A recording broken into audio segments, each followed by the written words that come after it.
Барлығына сәлем, менің атым Нұрдана. Бүгінгі видеода мен қалай IELTS-ға бір апта ішінде дайындалып, 8-ден 0 балл алғаным жайында айтатын боламын. Жалпы дайындық процесі, қандай тегін сайттар қолдандым, және сізде қалай өзіңіз дайындалу жайында видео болады. Ең алдымен IELTS туралы ең негізгі мәліметтерді айтып кетейін. IELTS бұл International English Language Testing System деп толығымен аталады. Бұл жоғары оқу орындарына түсу үшін, немесе жұмысқа тапсыру үшін шетелге, немесе халықаралық бір программаларға тапсыруға керекті тест болып табылады. Айтпақшы, қазір енді оқушылары IELTS тапсырып, егер олар дүниежүзі тарихы және ағылшын, немесе география және ағылшын пәндерін тапсыратын болса, онда олар IELTS сертификатын өткізіп, ағылшыннан максимальный балды алса болады. Тест барлығы 4 бөлімнен тұрады, және оның ұзақтығы 2 сағат 45 минут болады. Сіз барлық секцияны спикингнан бөлек бірге бір уақытта тапсырасыз, яғни 2 сағат 45 минут арасында сізде ешқандай демалыс уақыты болмайды. Оның 4 бөлімі бар: listening, reading, writing және speaking. Listening бұл тыңдалым.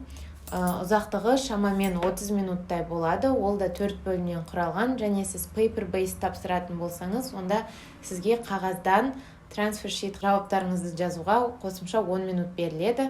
Ал егер computer-based тапсырсаңыз, онда ешқандай қосымша уақыт берілмейді. Келесі бізде reading, оқылым. Оның ұзақтығы 60 минут және 40 сұрақ болады, және 3 мәтін берілген. Сонда әрбір мәтінге шамамен 20 минуттан болып тұр. Үшінші секция бұл writing, жазылым. Бұл да 60 минут болады, ол жерде 2 тапсырма болады. Біреуі сіз әртүрлі кестелерге қарап, чарттарға қарап эссе жазасыз. Екіншісі толық кәдімгі өз ойыңызды немесе аргументтермен жазылатын эссе. Және ең соңғысы бұл speaking. Бұл жерде сіз өзіңіздің сөйлеу деңгейіңізді көрсетесіз. Ол жаңағы 3 секциядан бөлек уақытта тапсырылады, басқа күні болуы мүмкін, немесе сол күні, бірақ 1-2 сағаттан кейін, немесе 2-3 сағат бұрын, сондай уақыты кішкене әртүрлі. Және speaking видеокол арқылы болуы мүмкін, және face-to-face болуы мүмкін. Мен екеуін де айтпақшы тапсырғанмын. Speaking шамамен 11-14 минут бойы созылады. Академик IELTS жайында болды бұл мәлімет, және академик IELTS-тан бөлек тағы оның 2 түрі бар. Біреуі General Training, біреуі IELTS UK Visas and Immigration деп аталады. Ол негізі сіз егер Канада, Австралия, немесе Ұлыбритания сияқты елдерге жұмыс істеп, немесе эмигрировать еткіңіз келсе, онда сол тесттарды тапсырасыз. Бірақ бүгін мен академик IELTS жайында айтам, және көп жерге қажет осы IELTS академик болып табылады. Айтпақшы, тестті өзіңіз ыңғайыңызға байланысты тапсыру түрін таңдай аласыз. 2 түрі бар. Paper-based, яғни сіз қағаз бетіне эссеңізді жазасыз, қағазда белгілейсіз карандашпен. Екіншісі computer-based болып табылады. Мен ең алғаш рет тапсырған кезде paper-based тапсырдым, осы жылы computer-based тапсырдым. Ол айырмашылығы жоқ. Тесттің өзінде тек біреу компьютерде, біреу қағазда болады, және тағы бір айырмашылығы компьютермен нәтижелері тезірек шығады. 1 күннен 5 күнге дейін, ал қағаз түрінде жазсаңыз, онда 14 күннің арасында ғой деймін, қателеспесем. Мен өз тестімнің результатын 1 апта бұрын алдым. Мен алдында айтқандай, мен тестті 2-ші рет тапсырдым осы жолы. Ең бірінші рет 2022 жылы 11-ші сыныпта оқығанда, 16 жасымда тапсырған болатын. Сол кезде 7-ден 0 балын алдым.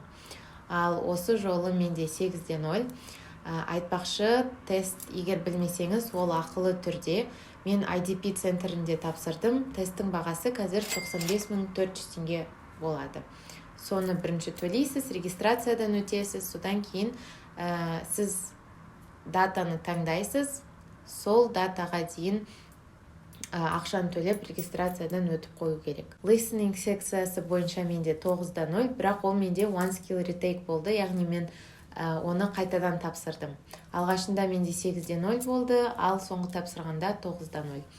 Reading менде 8-де 5, writing 6-да 5, және speaking 7-де 5. IELTS-қа дайындалу үшін мен ешқандай курстар алған жоқпын, қосымша дайындалу үшін ақша шығарған жоқпын, және менің ойымша, егер адамның ағылшын деңгейі B2-ден асса, онда ол өзі де дайындалуға өзінің өзі де дайындала алады. Ойбай.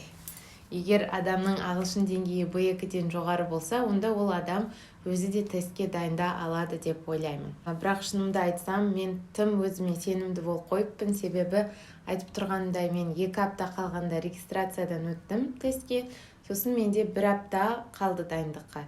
И мен сол кезде ойладым, мен университетте ағылшынша оқимын, мен Америкада 2 жаз бойы жазымды өткізген, мен күшті сөйлеймін деп өзіме солай тым сенімді болдым. Сосын 1 апта қалғанда пробный тест жасадым. Пробный тест жасасам, балым өте төмен шығады. 6-да 5, 6 шықты. Мен сол кезде шош кеттім. Негізі IELTS адамның ағылшын деңгейін 100% түрде көрсетпейді, себебі IELTS ол системаны білуде, структурасын тесттің білу туралы тест. Сіздің деңгейіңіз B2 болып, егер сіз IELTS-қа көп дайындалып, оның барлық бөліктерін біліп, структурасын, қандай сөздер қолдану керек, қандай жерлерде қалай жазу керек дегенін білсеңіз, онда жоғары балл алуға болады. Ал кейбір носительдердің өздері болады, ағылшындар, американецтер, олар IELTS тестінің форматымен таныс емес, сондықтан олар да мысалы 8-9 деген балды ала алмай қалуы мүмкін. Сондықтан негізі былай қарасам, бұл IELTS тіл деңгейі жайында емес, сенің тестке дайындығың жайындағы тест. Сондықтан бұған көп уақыт бөліп дайындалса, күшті тапсыруға болады. Сонымен дайындалу үшін ең бірінші не істеу керек? Тестпен танысу. Егер сіз бұл тестке бұрын соңды дайындалмасаңыз, қандай секциялары бар екен ғана білсеңіз, оның ішінде қандай тапсырмалары бар, қанша бөлімнен тұрады, қанша уақыт кетеді, оның барлығын білмесеңіз, онда Google-ға жазып, IELTS Information, IELTS Test Format деген сияқты нәрсені жазып, өзіңіз кішігірім research жасап көріңіз, тест жайында мәлімет жинаңыз, және базалық информацияны алып, тестпен танысу өте маңызды. Соны жасамай тұрып, дайындалмай тұрып. Екінші, пробный тест тапсырып көріңіз. Сіз енді ол не тест екенін, қандай заттардан, сұрақтардан құралғанын білесіз. Енді ең алдымен өз дайындығыңызды бастамай тұрып, сізге жалпы бұл тест қаншалықты қиын, қаншалықты оңай, қай секциялары сізге жеңіл келеді, қай секциялары сізге өте қиын, соны білу үшін ең бірінші бір пробный тест тапсыру керек. Сіз оны engnovate.com деген сайттан тапсыра аласыз, ол жерде тегін тесттер бар. Ең бастысы, ол жерде full тест деген батырманы басуды ұмытпаңыз, себебі ол жерде part тест, кішкентай бөлшектерімен бар, ал сіз өз балыңызды білу үшін full тест дегенді басыңыз.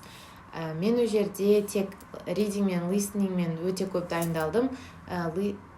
Speaking және writing мен ол жерде кішкене лимит болуы мүмкін. Сіз ол екі секцияны ChatGPT арқылы істеп тексерсеңіз болады. Сонда сізге примерный балыңызды айтып береді. Ал listening мен readingті сіз сол Engnovate сайтынан өз балыңызды білетін боласыз. Үшінші, мақсат қою керек. Мен бұл тестті не үшін тапсырып жатырмын? Маған қандай баға керек? Мен бұл тесттің нәтижесін қай уақытқа дейін алуым керек деген сияқты өте маңызды сұрақтарды өзіңізге қою керексіз. Сонда сіз қай жолмен жүру керек екенін, не үшін жасап жатқаныңызды және маңыздылығын түсінетін боласыз. Және сіз өзіңізге қандай балл керек екенін түсінген кезде дайындалу да жеңілірек болады. Төртінші, ең маңыздысы дисциплина және план. Мысалы, сіз маған 7-де 0 деген балл керек деп шештіңіз, және ол осы жылдың аяғына дейін сізге керек. Яғни нәтижесі сізде қолыңызда желтоқсан айының 30-ы болу керек. Егер сіз paper-based тапсыратын болсаңыз, онда результатты күтетін 14 күнді алып тастау керексіз. Егер сіз компьютер-based тапсыратын болсаңыз, 5 күнін алып тастау керексіз. Сонда сіз кеміне 25 желтоқсанға дейін тестті тапсыру керексіз. Және сол 25 желтоқсанға дейін өте структурированный план құру керексіз. Және әрқашан бір уақытты бөліп алып, соны тек IELTS дайындығына арнаңыз. Мысалы, аптасына 3 рет, дүйсенбі, сәрсенбі және жұма күні мен IELTS-қа 1 сағат бойы дайындалам, және ол сағат 7:00-де болады деп. Сонда 7:00-де сол 3 күні сіз басқа еш нәрсемен айналыспайсыз, тек тестке дайындалып өзіңіз отырасыз. Өйткені сізді дайындайтын немесе сізге қарайтын, кеңес беретін сізде мұғалім болмайды. Сондықтан өзіңізге өзіңіз өте үлкен жауапкершілікпен қарап, жауапкершілікпен дайындалу керексіз. Келесі видеода әрбір секцияға қалай дайындалу керегі жайында ақпарат түсіретін боламын. Сондықтан подписаться етіп, келесі видеоны өткізіп алмаңыздар. Ал егер осы видео қызық болса, IELTS тапсыратын достарыңызбен бөлесіңіз, немесе лайк басуды ұмытпаңыз. Сіз IELTS-тан қандай балл алғыңыз келетіні жайында комментарийға жазып кетсеңіз болады, ал әртүрлі сұрақтарыңыз болса жазыңыздар, міндетті түрде жауап беремін. Көргендеріңізге рахмет, сау болыңыздар.